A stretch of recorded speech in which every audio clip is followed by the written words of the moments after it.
Morning, we're in Olympia and we're working our way now, or walking our way to the archaeological sites. So basically following the crowds at the moment. There's Christine, seems happy enough with a bag of stuff.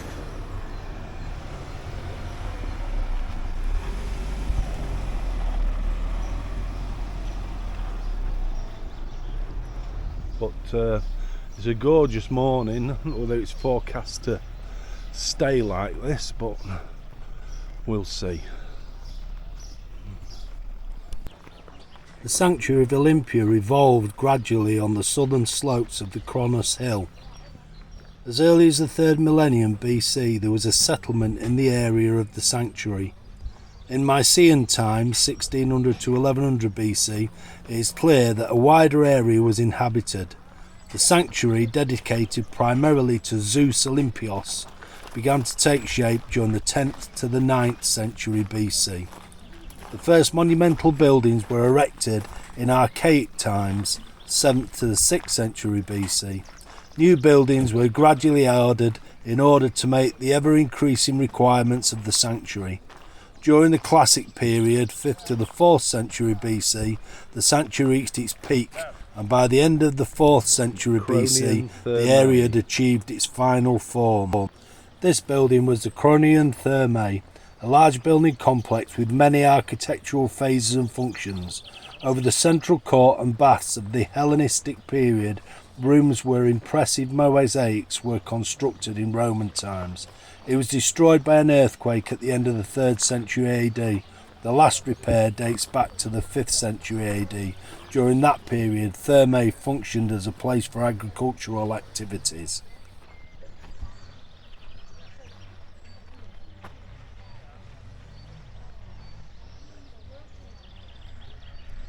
Gymnasium. This area is a gymnasium. It's a large rectangular building, 120 by 220 metres, with central court enclosed by a colonnade.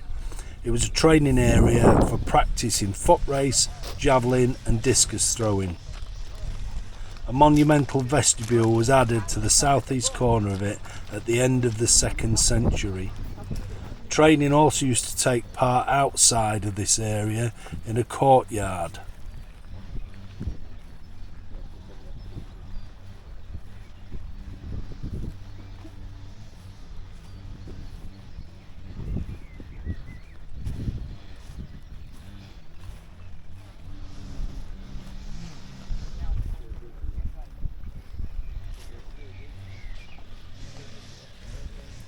The Olympic Games, established in 776 BC, according to tradition, played an important role in the architectural planning of the place.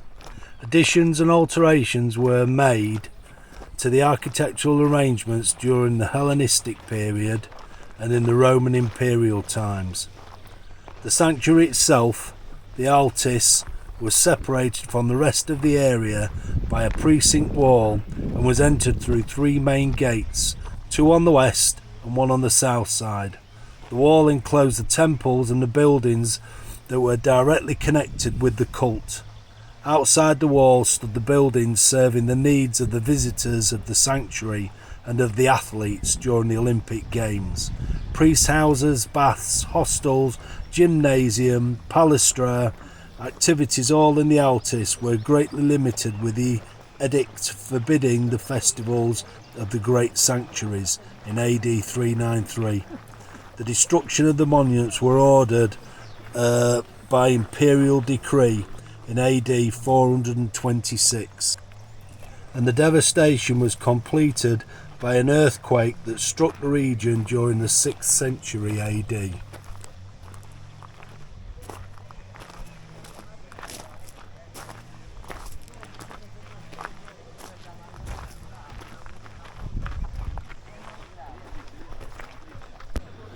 Philippion, a monument to King Philip II of Macedon and his military glory.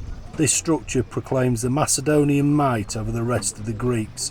It commemorates the Battle of Chaeronea a decisive victory that solidified Philip's place in ancient history.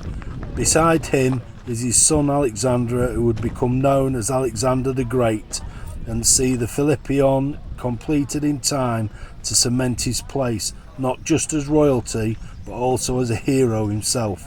Alexander believed he was descended from the mighty Heracles, and later was venerated as a son of Zeus directly.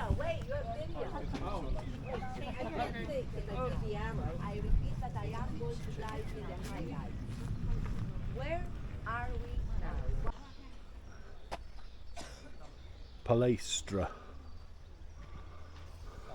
The Palaestra is a square building 66 metres by 66 metres approximately, within a central court surrounded by a colonnade and enclosed by roofed areas sectioned off into special rooms for undressing, anointing the body with oil, powdering it with dust, baths, etc. It was a training area for practicing wrestling, boxing and jumping. Here also philosophers, orators and poets used to give their lectures and communicate their ideas.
Baths.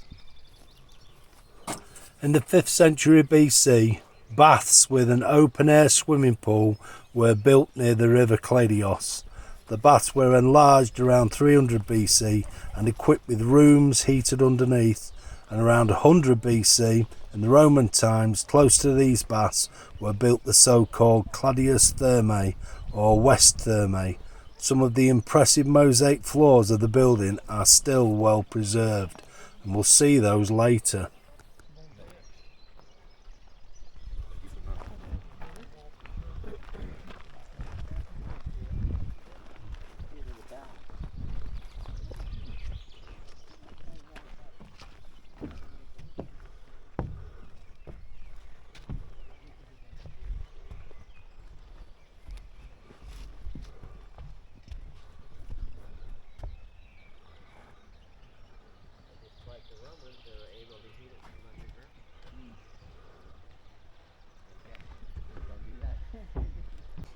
Workshop of Phidias. This is the workshop of Phidias. It's an oblong rectangular building where the renowned Athenian sculptor Phidias fashioned the colossal gold and ivory made chryselephantine statue of Zeus, one of the 7 wonders of the ancient world. Many objects used for the making of the cult statue of the god were found in the workshop, terracotta moulds, tools, etc. We'll see a picture of this statue that he built and some of the tools in the museum later. In the 5th century AD, the building was converted into an early Christian church or basilica. Incidentally, I did try to Google translate the stones that I showed a minute or so ago, but to no avail.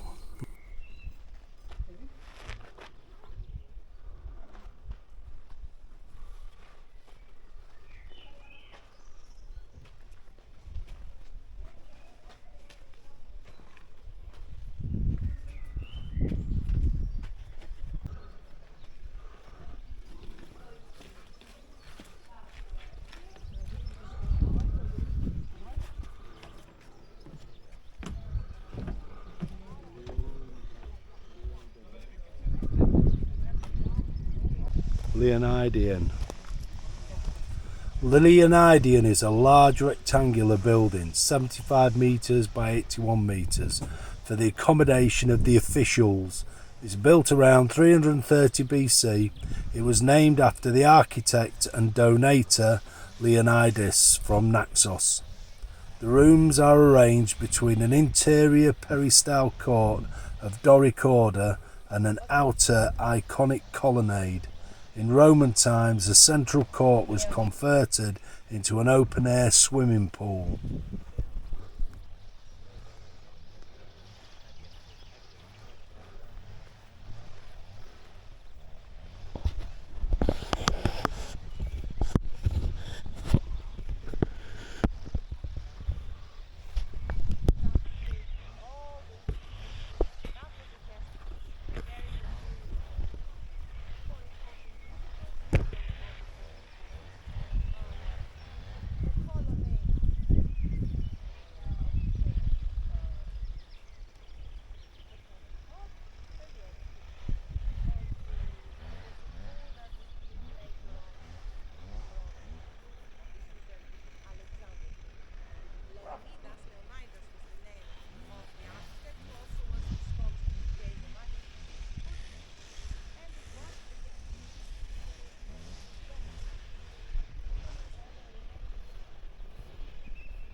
The Leonidian Thermae.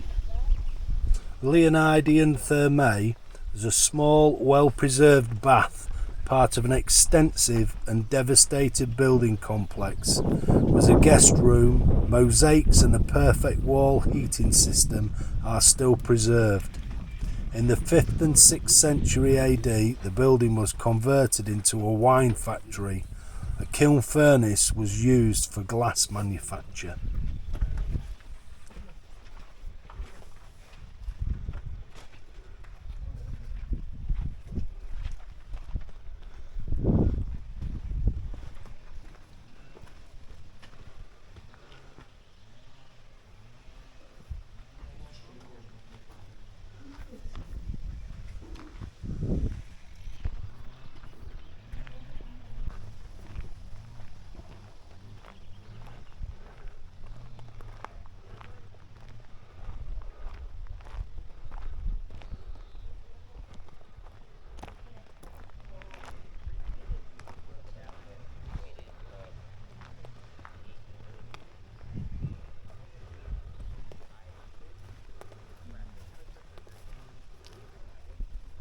Are they corrugated iron? Oh, well.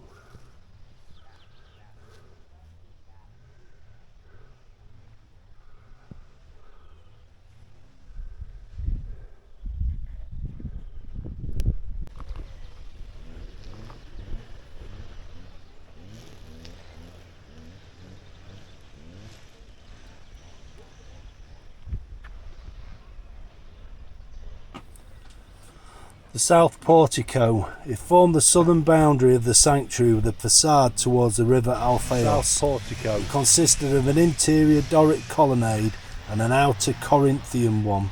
The building dates back to the middle of the 4th century BC. The western part of the portico remains still unexplored. Base of Dionysus' victory. On the tall triangular base, still survived at its initial place, stood the statue of the winged victory made by the famous sculptor Dionysus. The base is 9 metres high, so that the combined height of the statue and base was 12 metres. On the front side of it there was a volatile inscription now exposed with the statue of victory, and we'll see that in the Museum of Olympia later.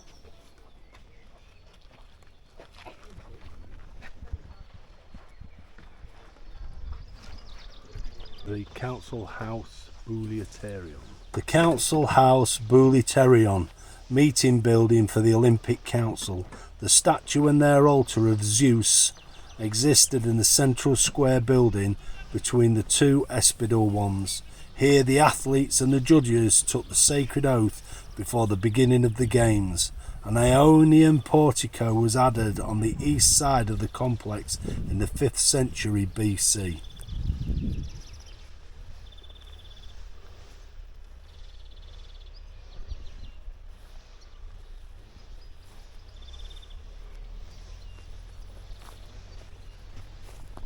Temple of Zeus. Temple of Zeus, Doric peripteral temple with 6 columns at the narrow and 13 columns at the long sides. It was the model of the Doric order temple. Libon the Hellen was the architect of the monument. In the cellar was positioned a colossal gold and ivory made cult statue of Zeus, which was 12 meters high, one of the 7 wonders of the ancient world, fashioned by the renowned Athenian sculptor Phidias. The 2 pediments were decorated with marble sculptures depicting mythological scenes. East pediment, the contest between Pelops and Oenomaus, and the west pediment, the fight between Lapiths and Centaurs. The labours of Hercules were depicted on the 12 interior slabs. The temple was destroyed by earthquakes in 522 and 551 AD.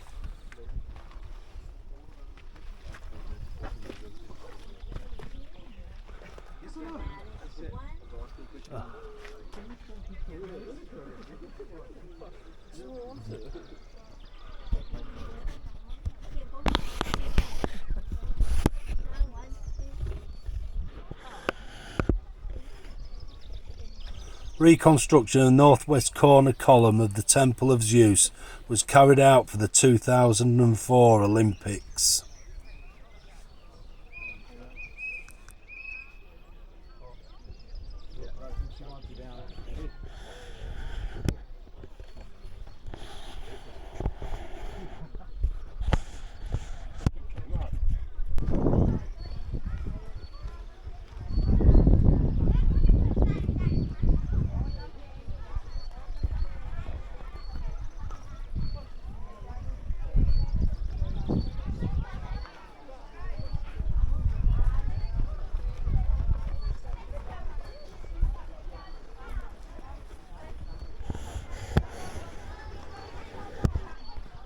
Pelopion, a low artificial mound in the centre of Altis, where the worship of hero Pelops took place in antiquity. A pentagon enclosure with an entrance at the southwest corner of it was added in classical times. The Theocorklion, rectangular building which housed the priests and other staff of the sanctuary. The Mantius, person who gave oracular responses. The Spondophori, Elean citizens who announced the sacred truce and the games. The Exegets, which were people who explained to the foreigners the various features of the rituals of the games. And the Orlets, persons who played the flute during the sacrifices. In the 4th century BC, the building had 8 rooms looking onto an inner court. In Hellenistic and Roman times, it was extended eastwards. Temple of Hera. The Temple of Hera is the oldest temple of the sanctuary, among the best specimens of archaic Doric temple architecture. It was perpetual with 6 columns at the narrow and 6 columns at the long side. The originally wooden columns were gradually replaced by stone ones. According to legend, here was kept the disc of the sacred truce.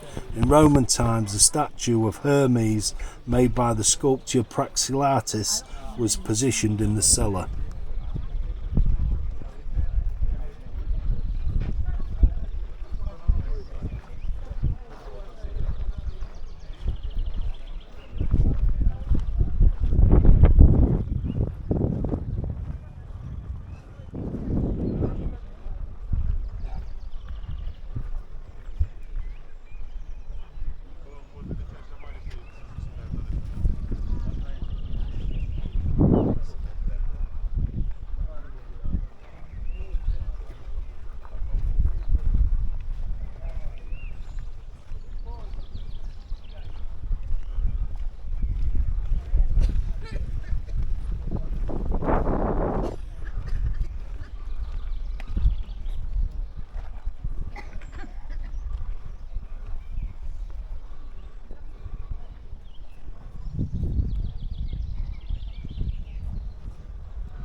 Heras altar. This is Heras altar. Here the lighting of the Olympic flame takes place. The ceremony has been established since Berlin's Olympiad and signifies the official beginning of the contemporary Olympic Games.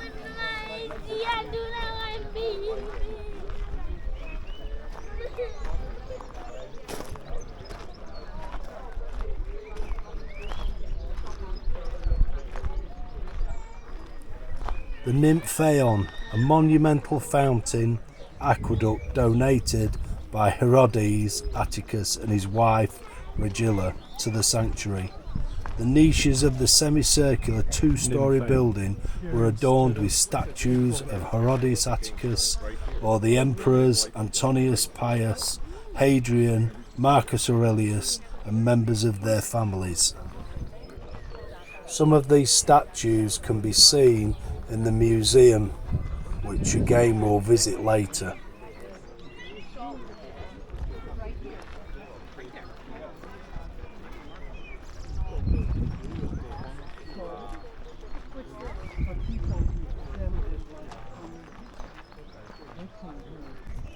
This is a prehistoric building, a footprint of a building that would have been here from 2000 BC.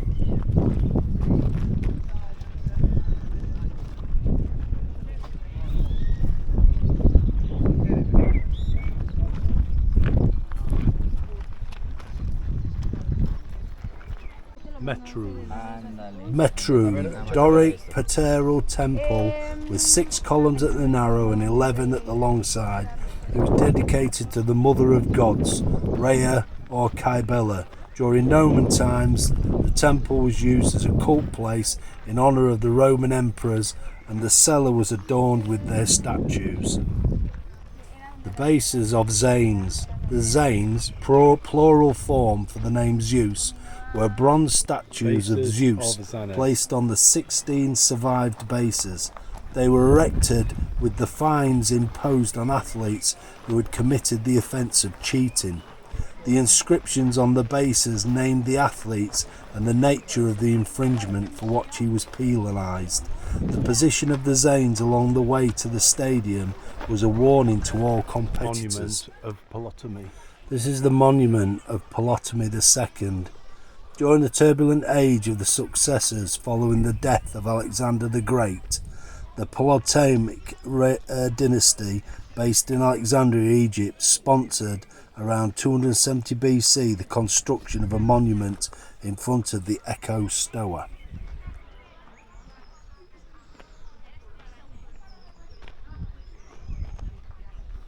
The Echo Portico or Heptioch, famous building for its acoustics, where the sound was repeated 7 times. It consisted of an outer Doric colonnade. It was also known as the Poilaik because of its interior fresco.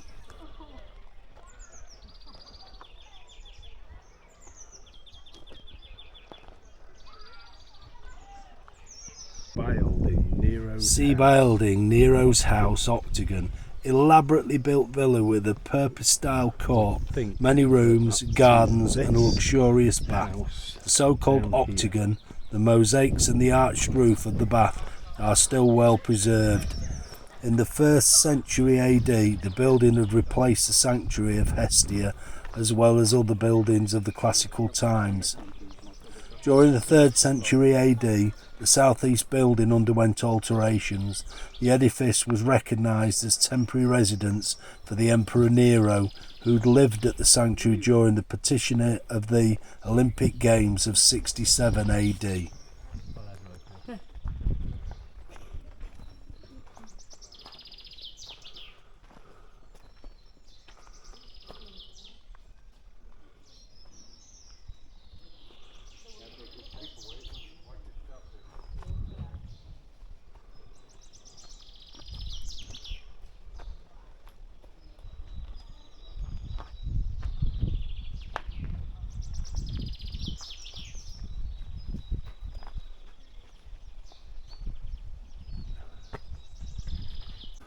Stadium.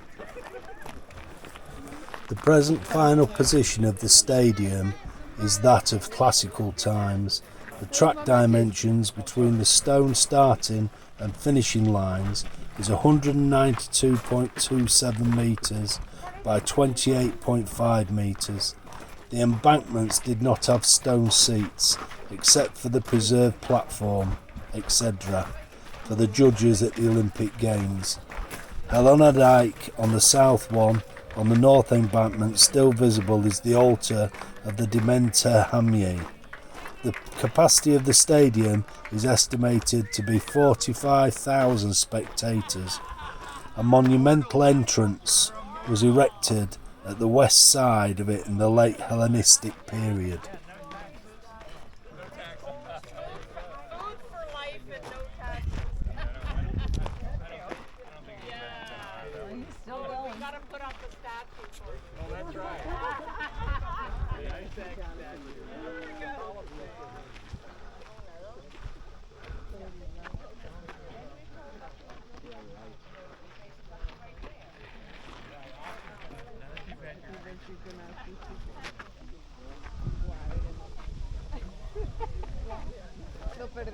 Come back crying.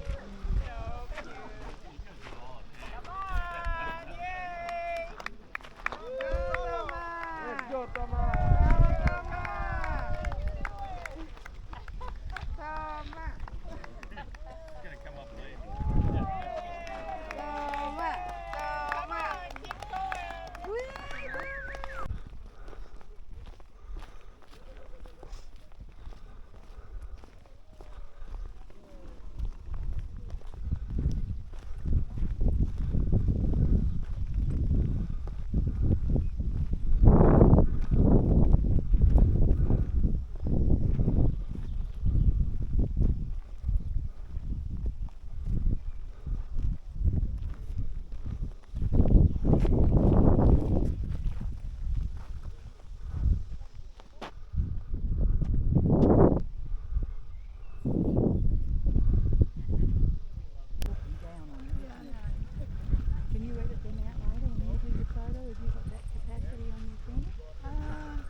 Treasure is a small temple-like building donated by the Greek city-states and their colonies in the South Italy and Sicily, Magna Graecia.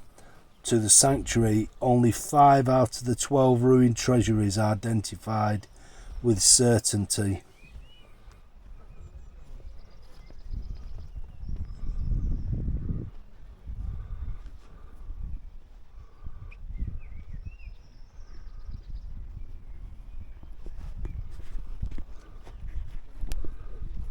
The museum now.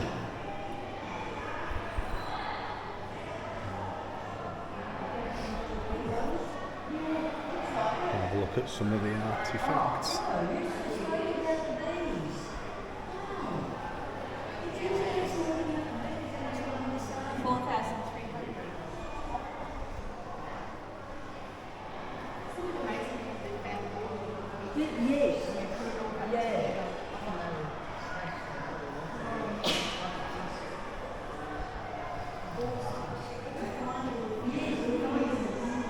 I think a lot of them are found in tombs.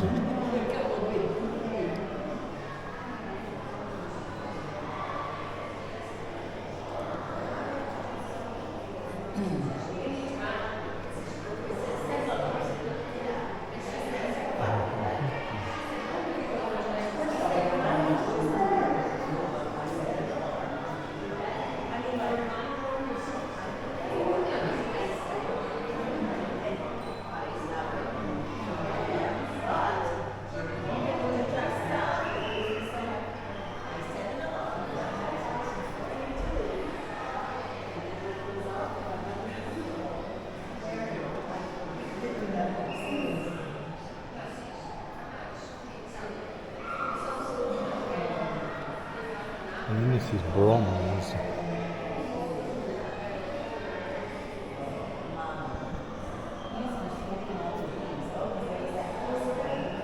Bronze Assyrian sheet.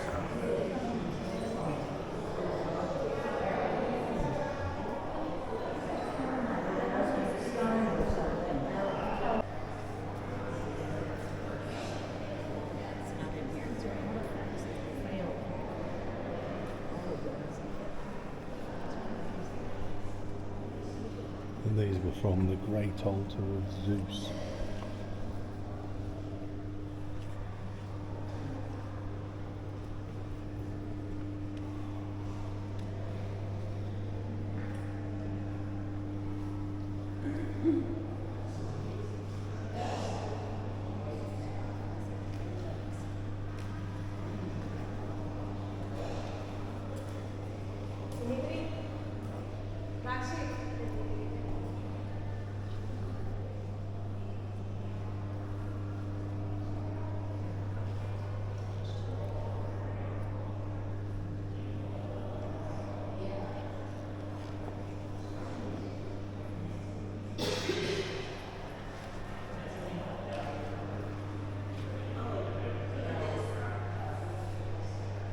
Wow. Bronze cauldron.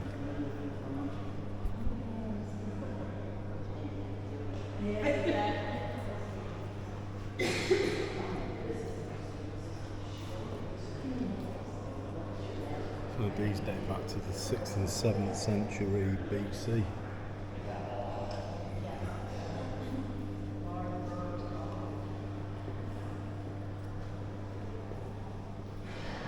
Stunning.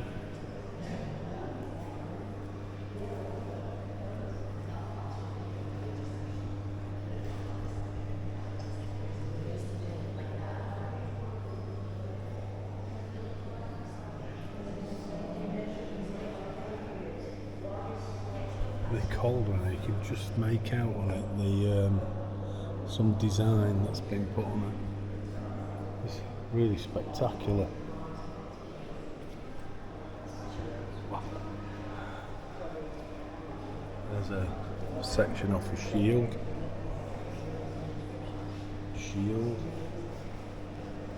Spearheads, arrowheads.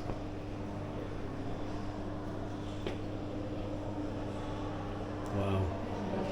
Morning bow, have to carry that thing in front of you. Can you imagine wearing all this heavy stuff and moving? Oh, I know. In this heat. Wow. A little piece of ornamentation. That was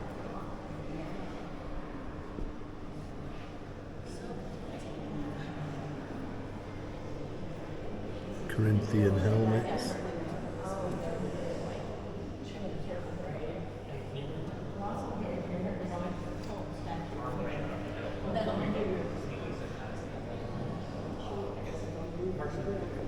Wow, these are fantastic.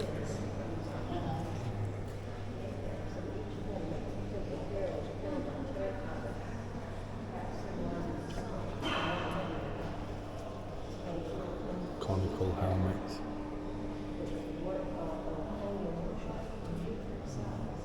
Wow, just fantastic.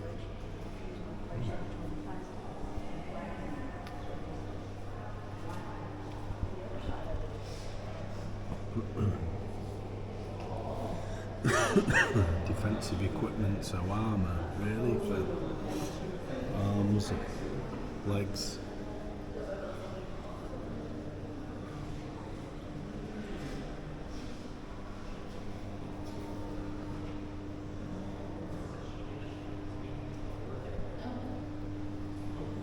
Part of a shield on the inside section of it. You can just see some of the inscription, some of the drawings that's been put into it. I would have sat just inside it like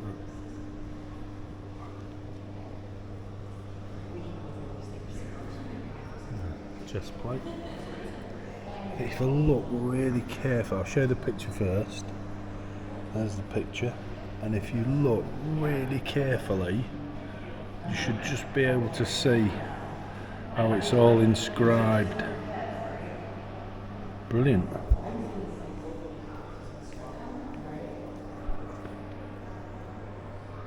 These were offerings. Another huge cauldron.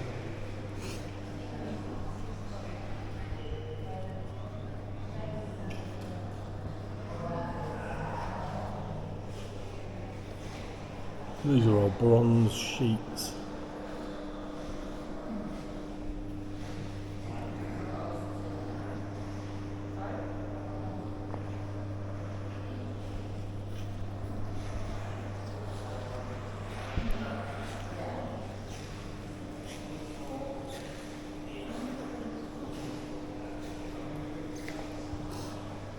Some of the detail on these is amazing. Griffins, bronze griffins.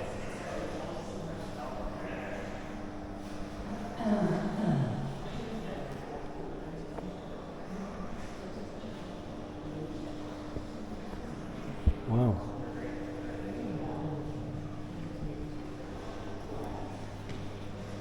With a cauldron, but I presume underneath is what they use for heating, to direct the heat. Wow. As cool as the picture there. Oh, actually, I think more griffins.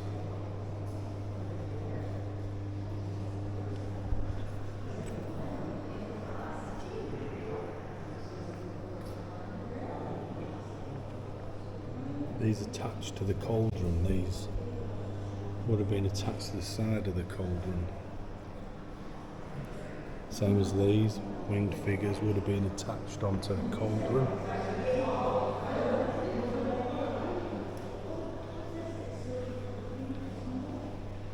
Handles, cauldron handles.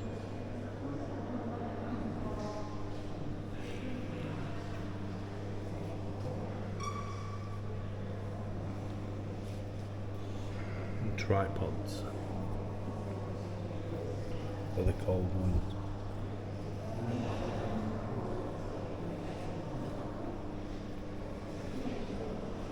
Really, really cool. Very cool. There's one here. Together. And some bigger ones at the back.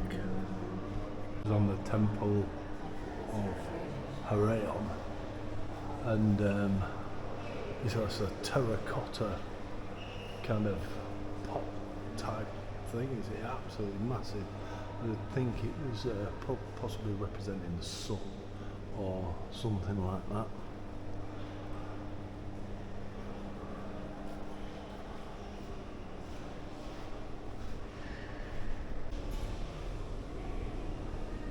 And these are taken from some of the different buildings that we've been to see.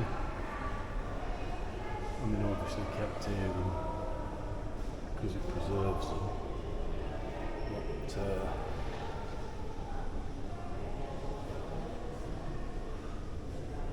amazing. Clay vases.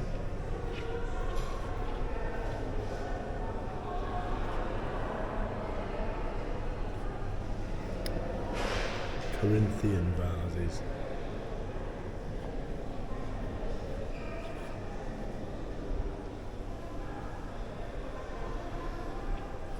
More clay vases.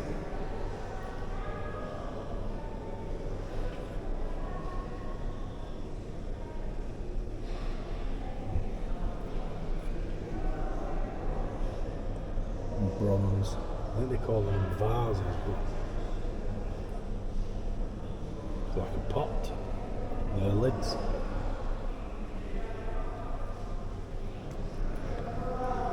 Bronze tripod legs again. Some of the detail is just stunning.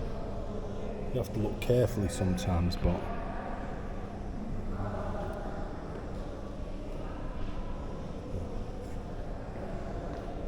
feet from some cauldrons. Vase handles.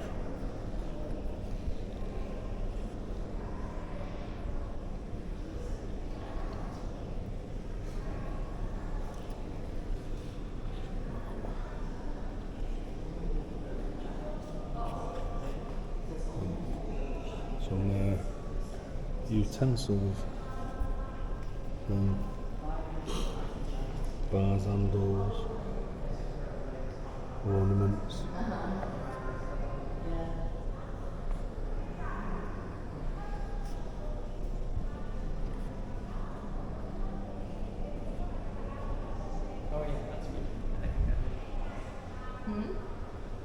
Oh yeah, those.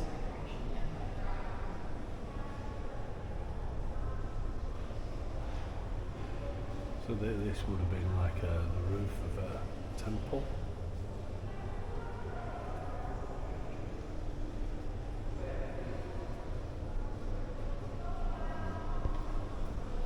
Stand back to give you a better view of it.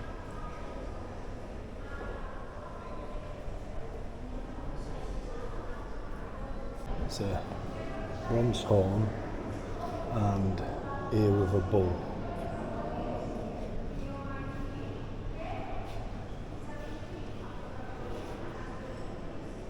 There's a clay head of Athena.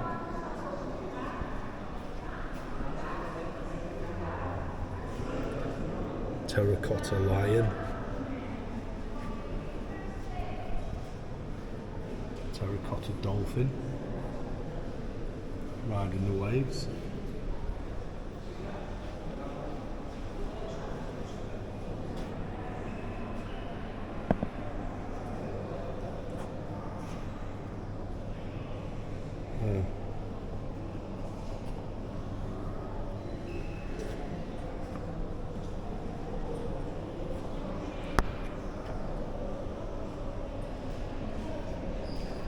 And these are parts of the Sphinx. That's what it would have looked like. So these are parts from what would have been a Sphinx.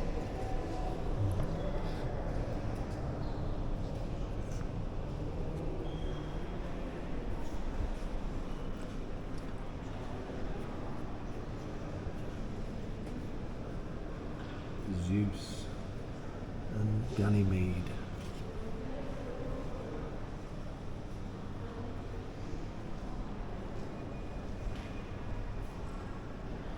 More bronze helmets. This one's inscribed, so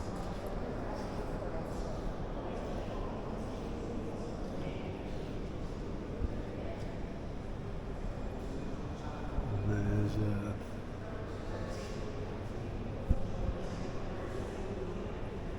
statue. Statue of Nike of Peonices.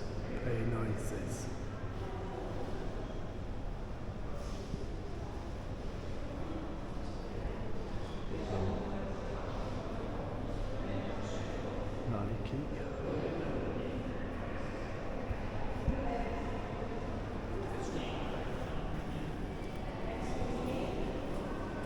More helmets.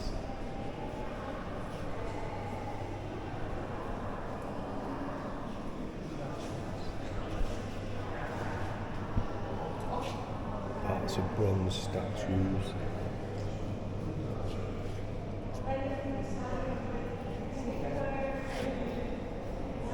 Statues of deities.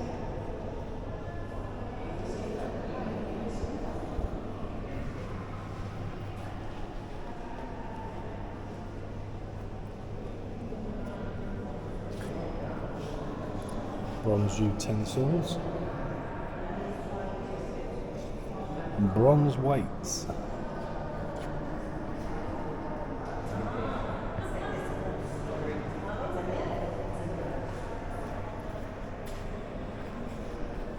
Suppose they would have used those for buying and selling.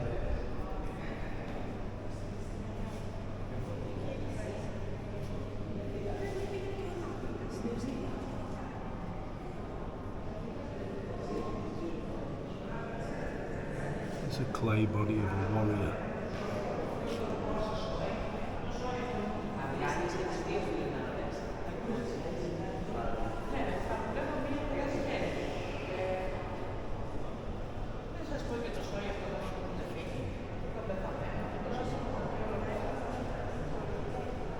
Bronze battering ram.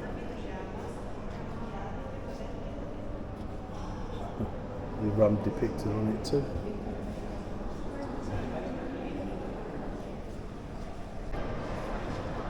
Actually, really superb.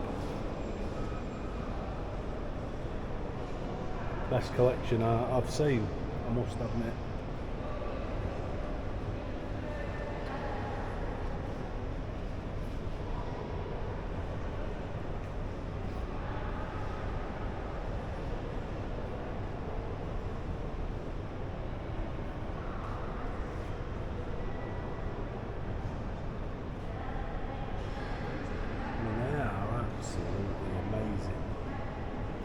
apparently all of these would have stood as part of a roof. So there's the roof, what it would have looked like. And maybe walk back here a little bit and give it a bit of perspective. So they would have fitted into the roof like that.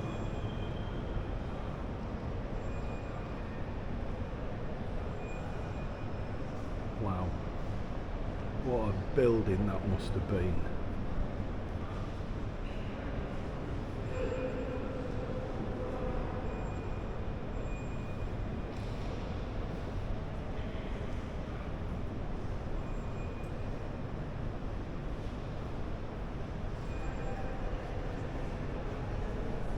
There's another one, of another roof. You can see the outline to it.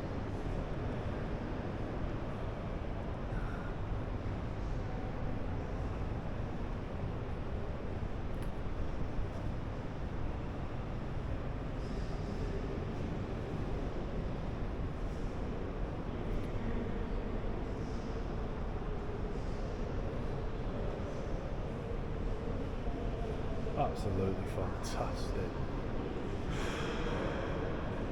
Absolutely brilliant.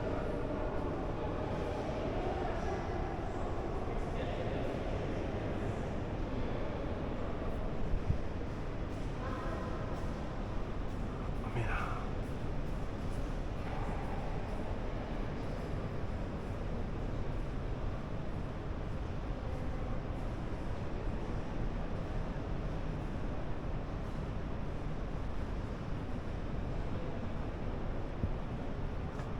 stunning. Stunning, stunning, stunning.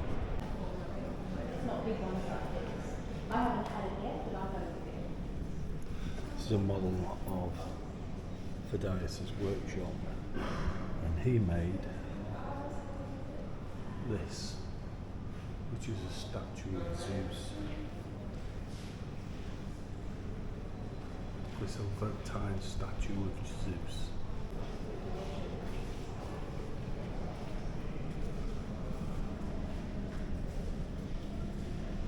This is off the top of his workshop, Phidias' workshop. So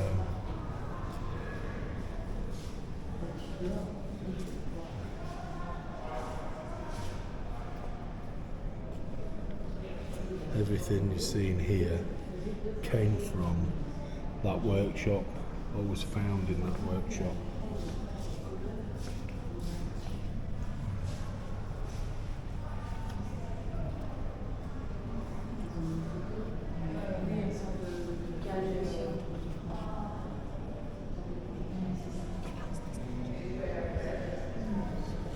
That's the statue. Yeah. These are moulds for making statues, and it shows you there the different parts and places that they would have been for, whether they're moulds.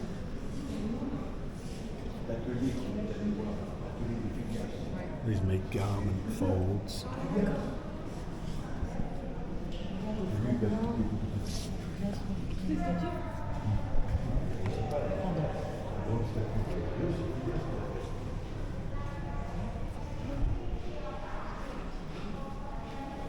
The famous statue of the god, one of the 7 wonders of the ancient world, was erected in the cellar of the Temple of Zeus in 430 BC.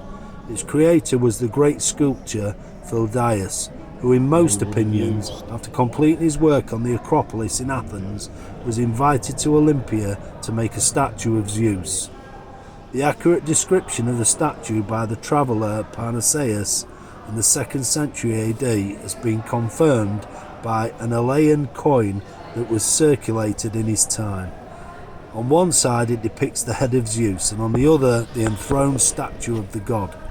The bearded god, crowned with an olive wreath, is sitting on his throne. His left hand holds a sceptre topped by an eagle, and his right one a chrysolite figurine of Nike wearing a wreath and holding out a ribbon.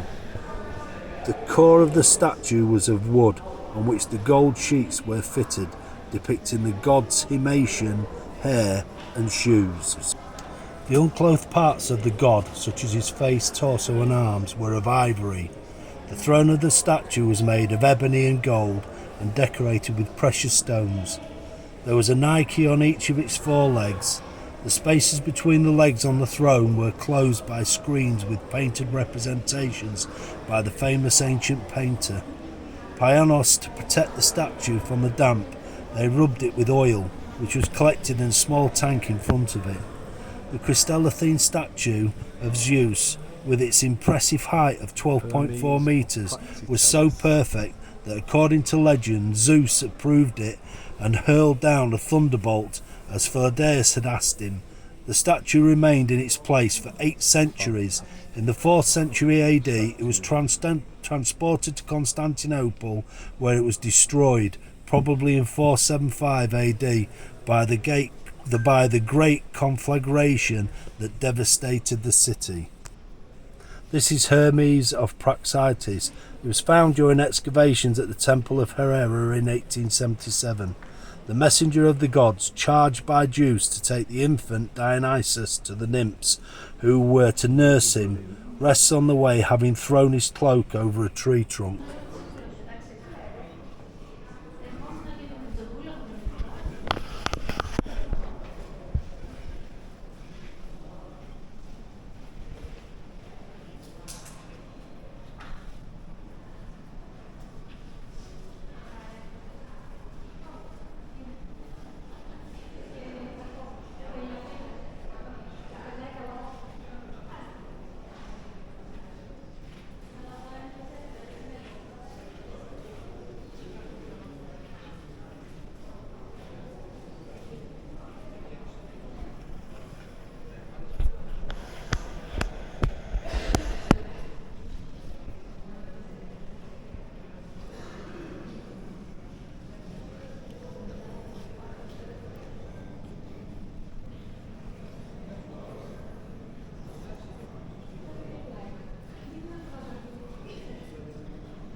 Amazing.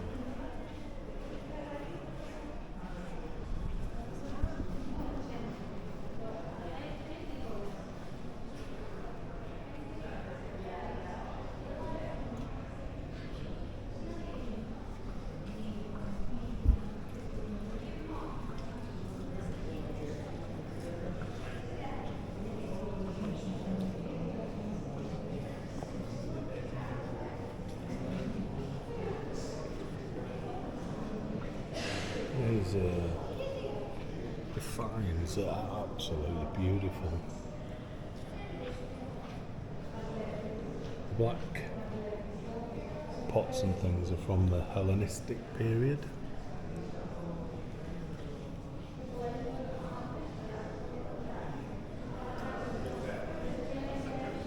This is also from the Hellenistic period.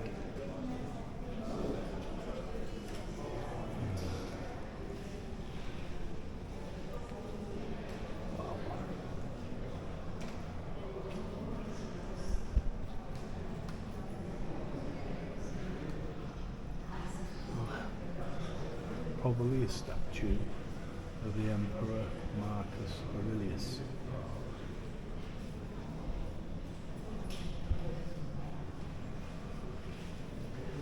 Faustine the Elder.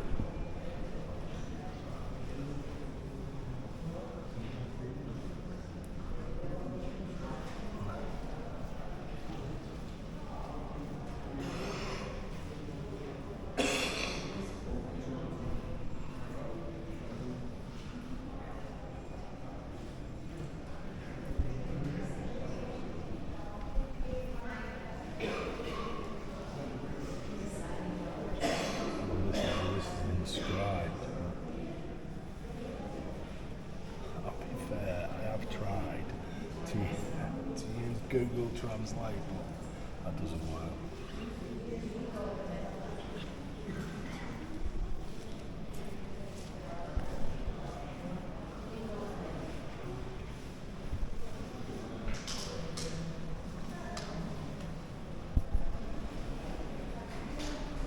Marcus Aurelius again.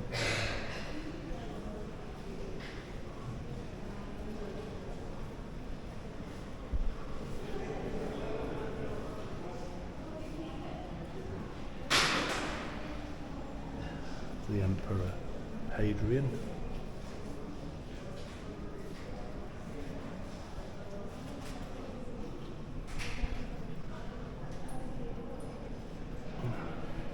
Just a statue of a man wearing a toga.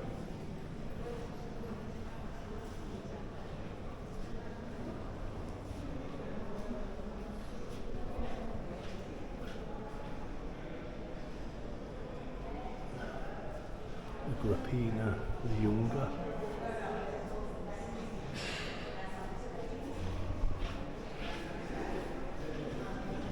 Emperor Titus.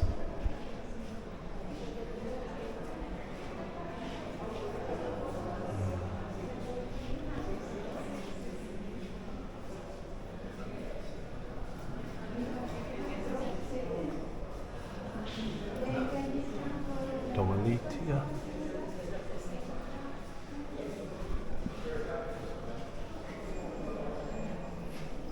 Poppaea Sabita.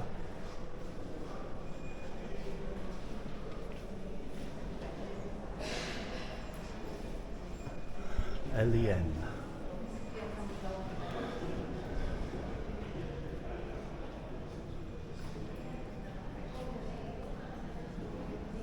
Elpinque.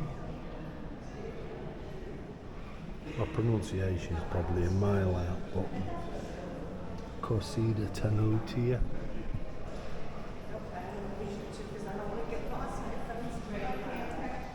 Oh, just a man in a toga.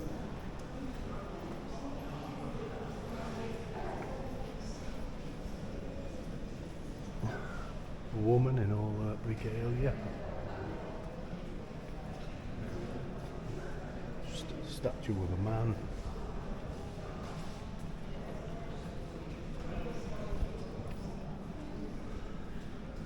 Claudius Atticus.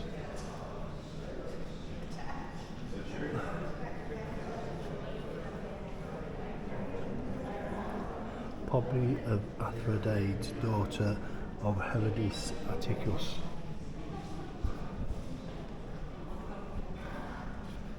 Statue of Regulus, younger son of Herodes Atticus. Brilliant.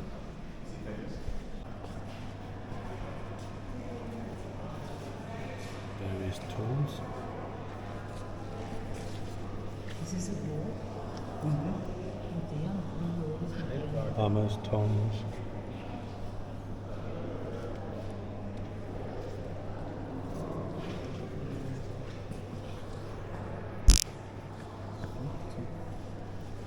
Balancing chains. I'd probably use those for weighing, things like that.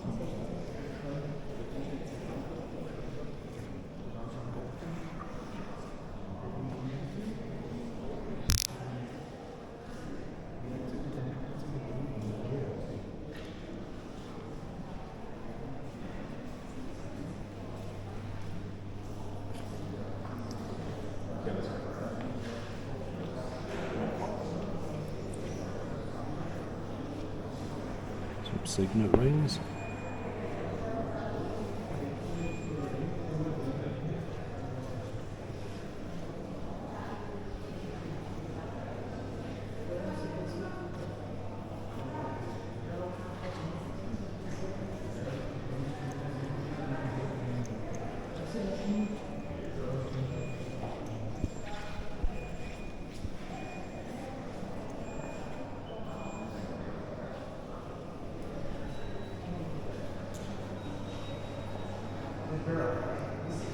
Grave gifts.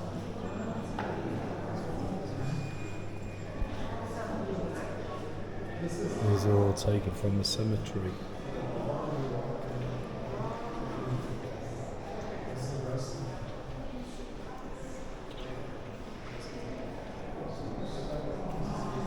These glass vessels are from the Fagonese Marca cemetery.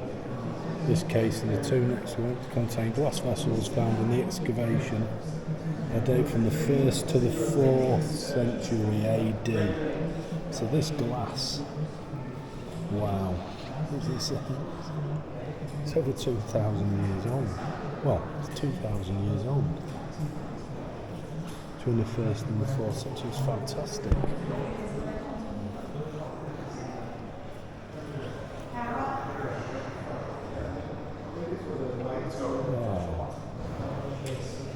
Apparently glass started to appear from the 6th century BC. Stunning.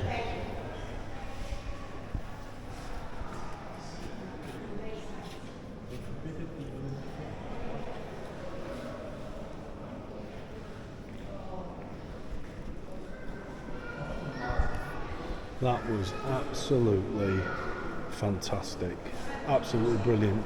I apologise for some of my pronunciations. Take a quick look at the overall map of what we've looked around.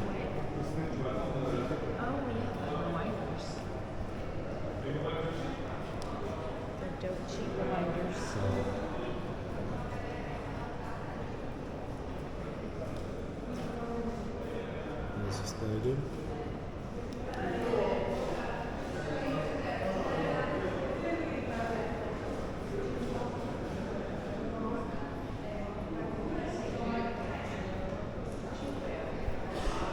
Brilliant, that's been absolutely brilliant.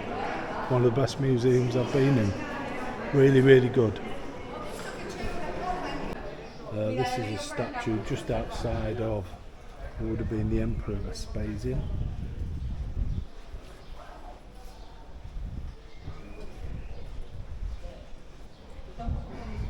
These are made of limestone from the 4th century BC.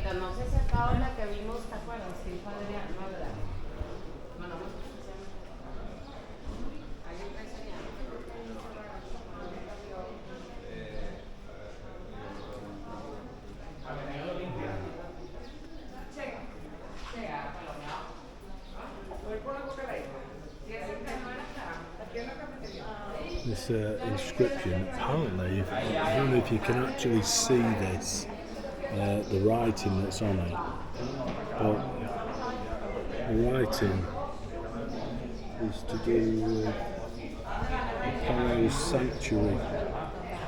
So I can maybe make some of it out. I didn't not really know any more about it. That's what it's for. More columns on the roof section of a building.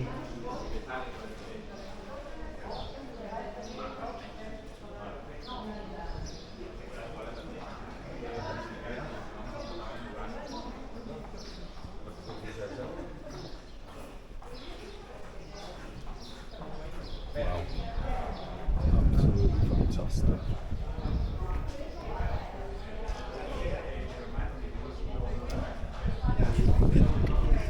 I mean, this has had over 2,000 years worth of wear on it, so I mean that looks in stunning condition. Look at that.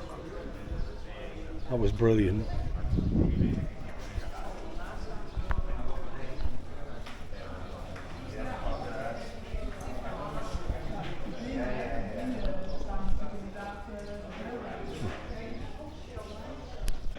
This museum is all about the history of the Olympic Games.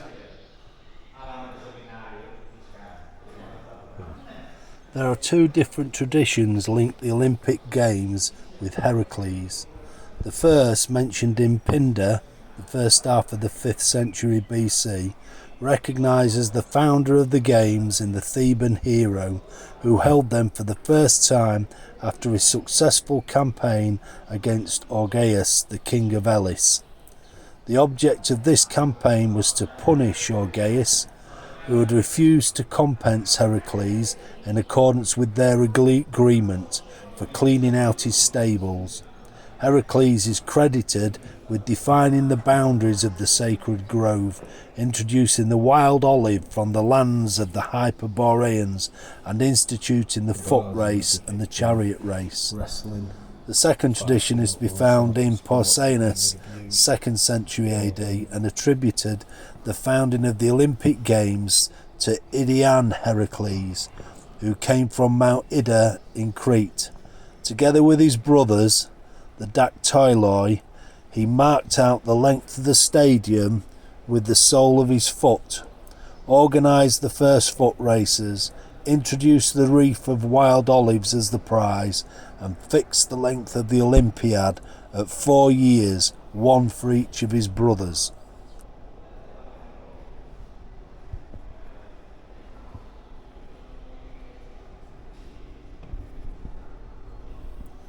The appearance of institutionalised games at Olympia in the 8th century BC marked a revival of a large number of Mycenaean customs and practices within the changed religious, historical, ideological and political context of the New Age that followed upon the collapse of the Mycenaean world. In ancient literature, the foundation of the Olympic Games is regarded simply as a matter of their revival after a long period of interruption. Their beginnings are sought in the local cult of the hero Pelops, who was looked upon as the mythical founder of the Games, which recall elements of Mycenaean hero cult and funeral games in Homer's Iliad, organised by Achilles in honour of his dead friend Patroclus. The oldest and strongest ancient tradition as to the foundation of the Olympic Games is cited in the poem by Pseudo-Hesiod and catalogues of women, and states that the founder of the Games was the Phrygian prince Pelops, having defeated the king of Elis.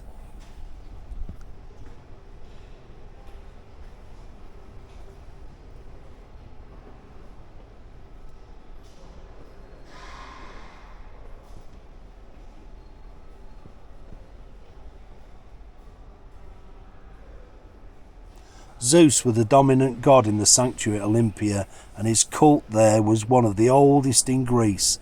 According to one mythological tradition, Oxylos, the leader of the Aetolian, who came from the northwest of Greece and settled in the area in the 11th century BC, dedicated the sanctuary to Zeus and celebrated the games for the first time. A different version has it that the worship of Zeus in this region was established by Heredocli, the descendants of the hero Heracles. A late tradition also emphasises the link of the site with Zeus by identifying it as the location of Zeus's victory over his father Cronos.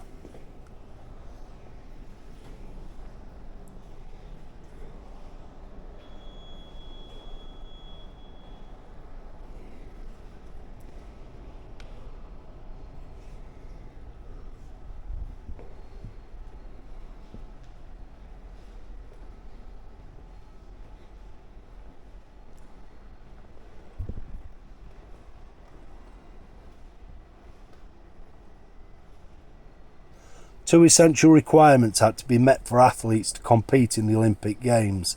They had to be Greeks, and they had to be born free of parents who were themselves free citizens. As Greeks, they had a common religion, customs, language and ideals.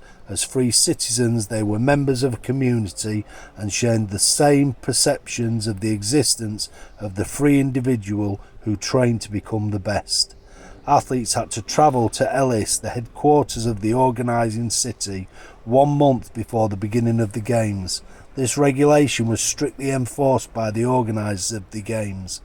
The interval of 1 month was essential for the Helodondiac to check the origins and the physical condition of the athletes, so that they could be excluded from the Games those who were incapable of matching up to the fierce competition.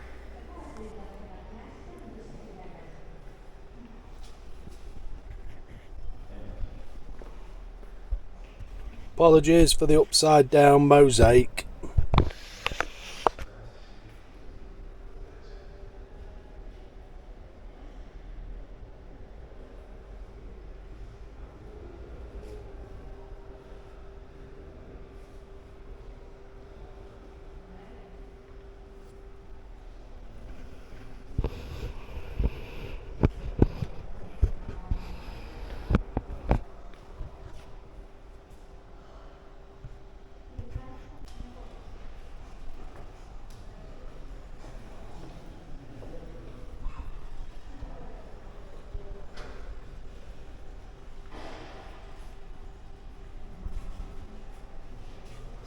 piece of marble honouring athletes.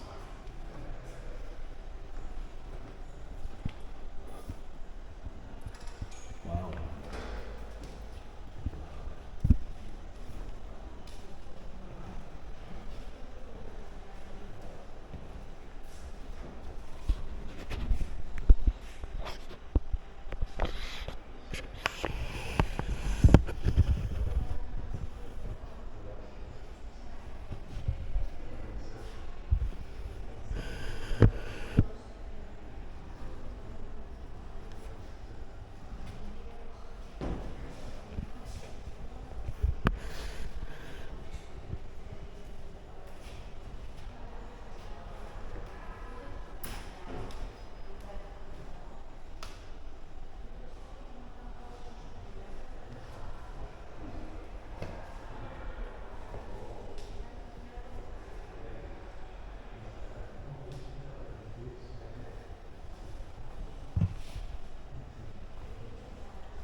The Olympic Games were held without a break from 760 BC to AD 393, a period of 1,169 years.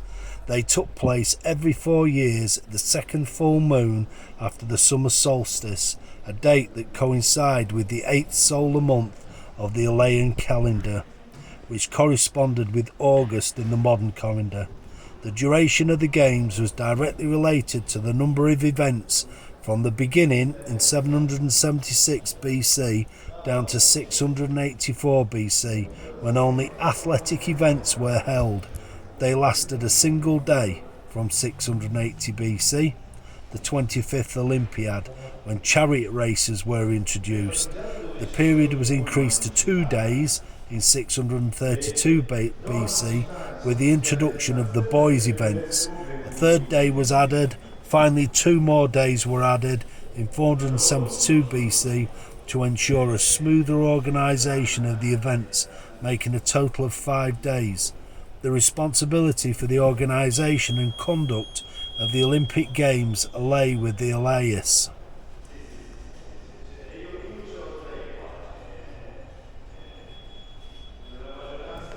Women forbidden completely from competing in the Olympic Games, even from entering the stadium to watch the events. Women who broke this prohibition were cast down from Mount Typion. The only woman allowed to watch the games was the priestess of Demeter Shamin, a long-established local goddess connected with the earth and farming. The priestess sat on the goddess's altar on the north embankment of the stadium. The only exception to the general absence of women from the stadium at Olympia was Calipatiera of Rhodes, daughter of the Olympic champion Diagoras, a member of the family of the Olympic champions. At the 96th Olympiad in 396 BC, she violated the prohibition and entered the stadium secretly to watch her son Paiserodus compete and win the boxing. She was not punished by the Hellendonaiki out of respect to the glorious athletic history of her family. The only women's events held at Olympia were the Herae. They were instituted at Olympia and held every 4 years in honour of the goddess Herae, wife of Zeus, in a different year from the Olympic Games. The Games are said to have been organised first by Hippodamia to give thanks to her marriage to Pelops. The competitors in the Herae were young girls, not married women, who ran a distance of 500 feet, that is about 160 metres.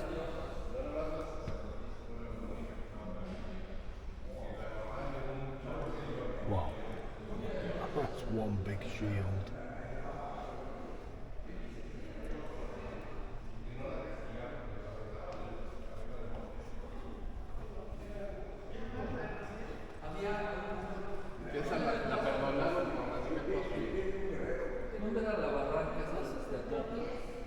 echaban a todos los...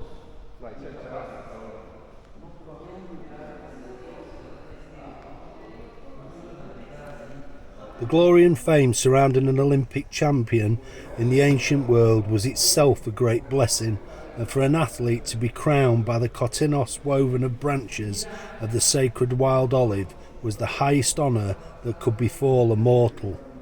Of the 4,237 athletes who will have been declared champions at 293 Olympiads over the 1,169 years of the life of the institution, the name, place of origin and vent is known in 921 cases.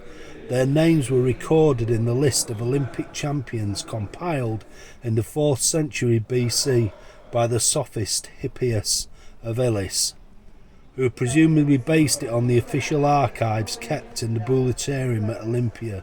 The names of later champions were included in the list, to be found in later historians, mainly of the Roman period, and a number of gaps can be supplemented by evidence scattered in papyri on basis for statues of champions seen by Pausanians in large numbers of inscriptions found during the excavations.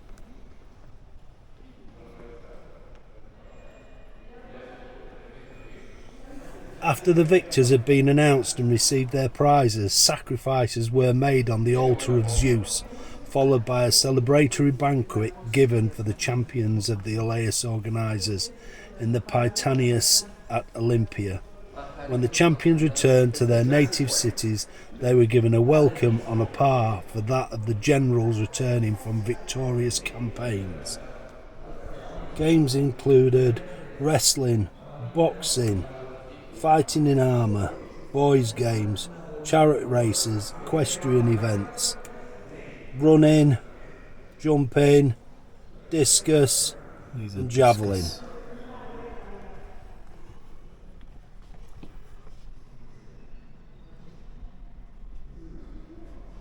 It's an inscribed bronze discus dedicated to Publius Asclepius, winner of the pentathlon in AD 241.